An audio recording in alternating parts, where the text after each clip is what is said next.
చిత్రకూట పర్వతం అనంటే నేను భారతదేశంలో తిరిగినంత మేరకు యూపీ దగ్గర ఒకటి ఉంటుంది. చిత్రకూట అనే పేరు ఉంటుంది. అది ఆంజనేయ స్వామి వారి జన్మస్థానంగా వాళ్ళు అక్కడ వాళ్ళు. తప్పు కాదు, అది వాస్తవం. ఒక కల్పంలో అక్కడ జరిగి ఉండవచ్చు. రెండవది, ఇక్కడ మనకి టుముకూరు దాటిన తర్వాత చిత్రదుర్గ అని ఉంటుంది. దాన్నే ఋషముఖ పర్వతంగా కూడా పిలుస్తారు.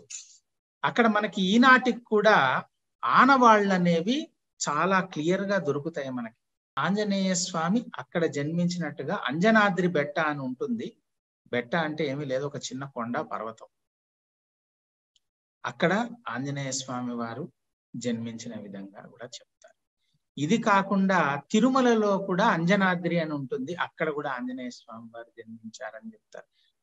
ఇవన్నీ కూడా సక్రమమే. అలాగే పంచవటి చూసుకుంటే మనకి ఇక్కడ భద్రాచలం దగ్గర ఒక పంచవటి ఉంటుంది. అలాగే నాసిక్ దగ్గర కూడా ఒక పంచవటి ఉంటుంది. ఇంకో చోట కూడా ఒక పంచవటి ఉంది.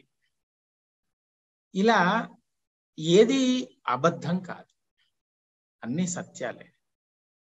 కల్పం మారినప్పుడు, యుగాలు తిరిగి సంభవించినప్పుడు ఇలా మళ్ళీ ఆ చోట్ల ఎక్కడైతే భూమి తిరిగి ప్రకటమవుతుందో సముద్ర జలంలో నుండి అక్కడక్కడ అవి సంభవించి ఉండవచ్చు.